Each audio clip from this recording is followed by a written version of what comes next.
Hello everyone. Today's dissection topic is intercostal spaces. You can see here thoracic wall which is covered by the pectoral muscles. We have removed muscles of pectoral region, so exact thoracic wall is exposed. You are able to see here, this is the suprasternal notch or jugular notch. This is the manubrium of sternum. This one is the body of sternum. At the junction of manubrium and body, you can see this is the sternal angle or angle of Lewis, which is the important landmark for the counting of ribs. Here, at the level of sternal angle, there is attachment of second rib. So you can count the ribs below this angle. The counting of ribs, that is the downward and laterally. So second, third, fourth, fifth, sixth, likewise.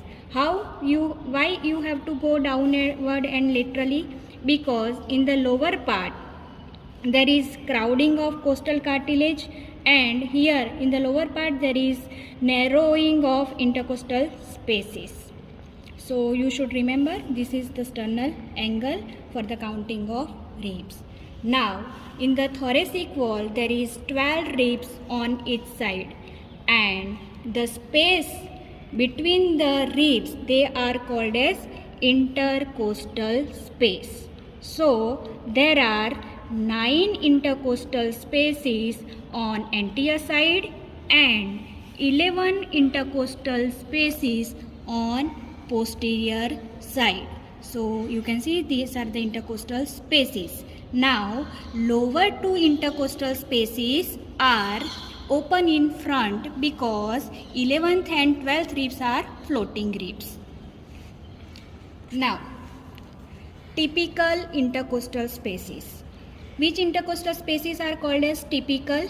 The intercostal spaces which are confined to the typical ribs and they are traversed by the vessels and nerves which only supply the thoracic wall, that spaces are called as typical intercostal spaces. So this one, third, fourth, fifth and sixth intercostal spaces are called as typical intercostal spaces.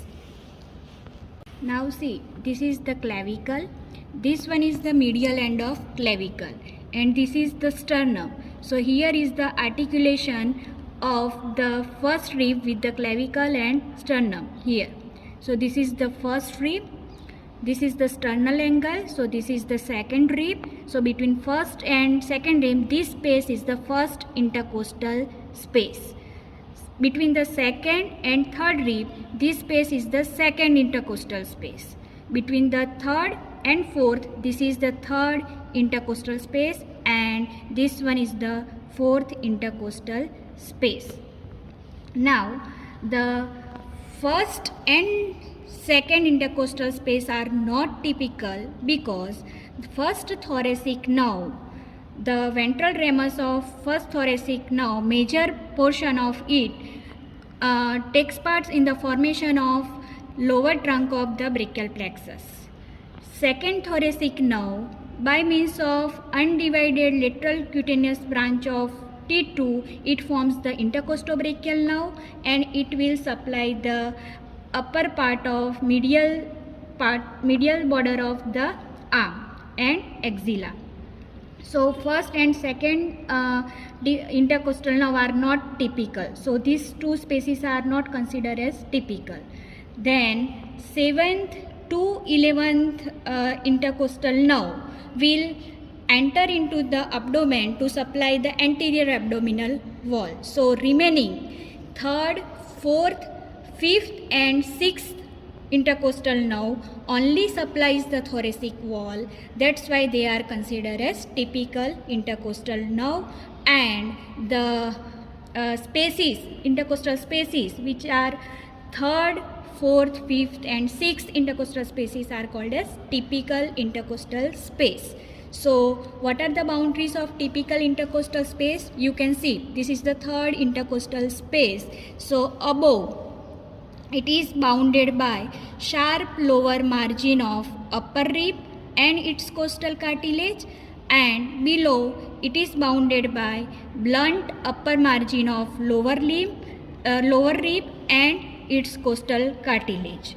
Anteriorly, it is bounded by lateral margin of sternum. See, this is the sternum, so this one is the lateral margin of sternum between the costal notches. And posteriorly, it is bounded by body of corresponding vertebra. So, these are the boundaries of typical intercostal spaces, and that contains the intercostal muscles, intercostal nerve and vessels. Here you can see these are the ribs, and anterior ends of each rib provides attachment to the costal cartilages. So you can see these are the costal cartilages, which are hyaline cartilages. So the part of intercostal space between the costal cartilages, this part is called as intercartilaginous part, which lies on the anterior aspect, and part of the intercostal space which lies between the ribs, that is called as interosseous part. If you look at the intercostal space, it is narrow when it goes towards the vertebral column. So towards the vertebral column, each intercostal space is very narrow. It goes downward and forward, and towards the sternum it is little bit wider, and most widest part of the intercostal space, that is at the level of costochondral junction. So you can see this is the costal cartilage, this is the rib, and this is the costochondral junction. Now intercostal muscles, they are the external intercostal, then internal intercostal and transversus thoracis. Transversus thoracis muscle has three parts. They are subcostalis, then intercostalis intimus and sternocostalis. First one is the external intercostal muscle. External intercostal muscle has origin from the lower border of the upper rib and insertion on the outer part of the upper border of the lower limb. You can see the direction of the muscle fibers of the external intercostal, that is the downward, forward and medially.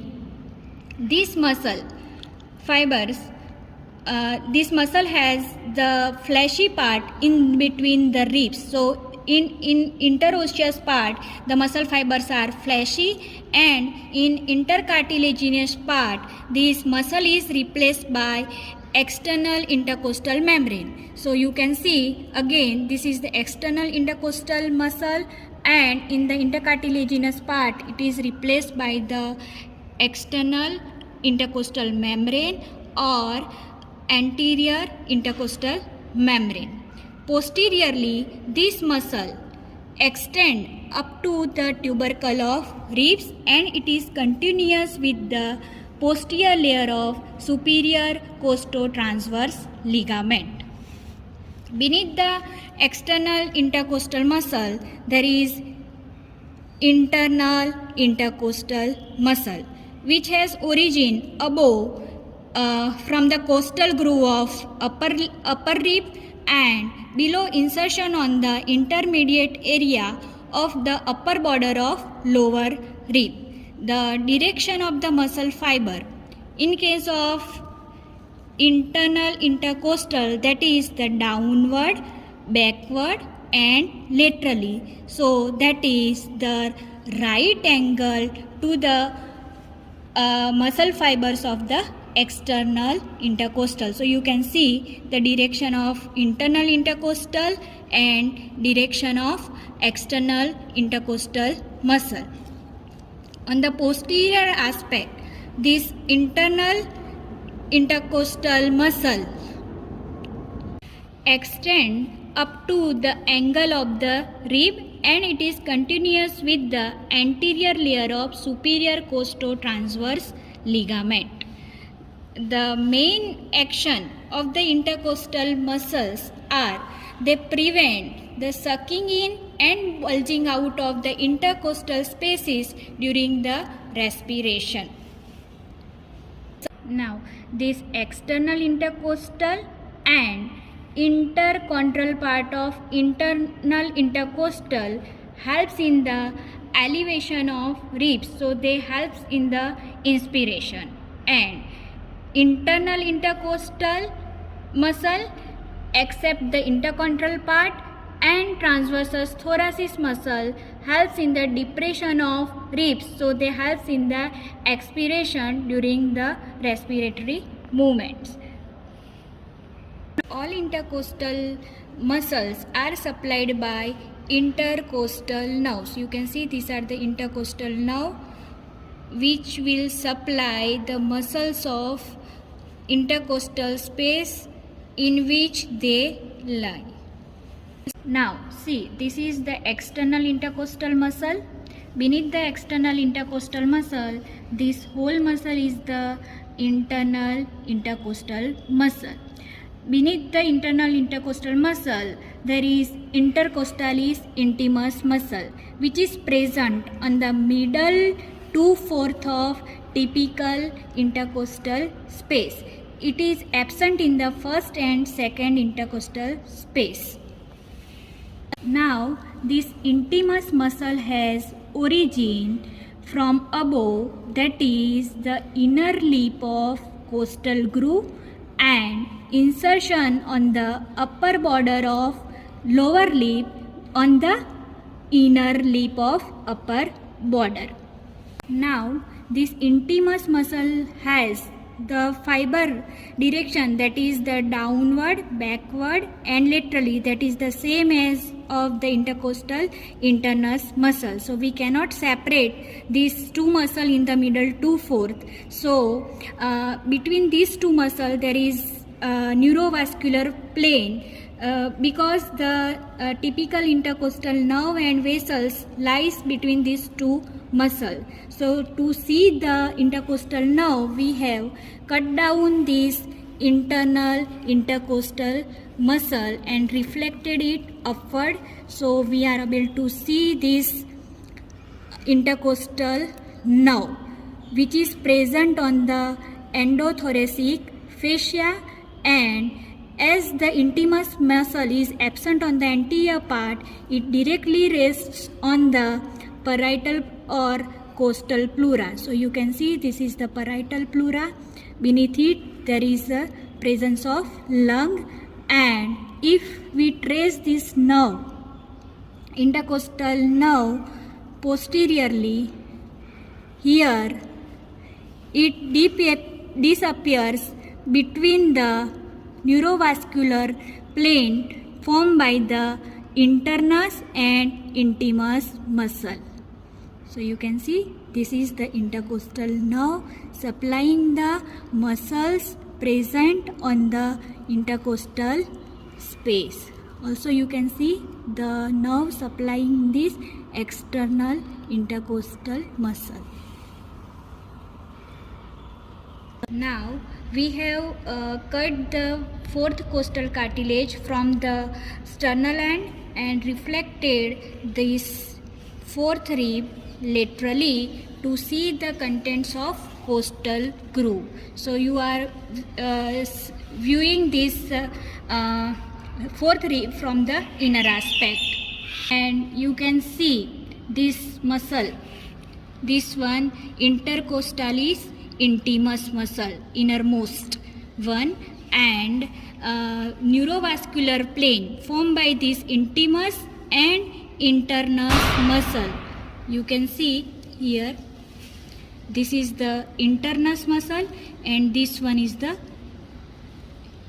intimus muscle. And also you can see the origin of intimus muscle from the upper lip of costal groove. So after reflecting this intimus muscle, you are able to see the contents of costal groove, that is vein, artery and nerve from above downwards. So you can see this one, this is the intercostal vein, then intercostal artery and intercostal nerve. So you can remember this content by one mnemonic VAN: intercostal vein, intercostal artery and intercostal nerve.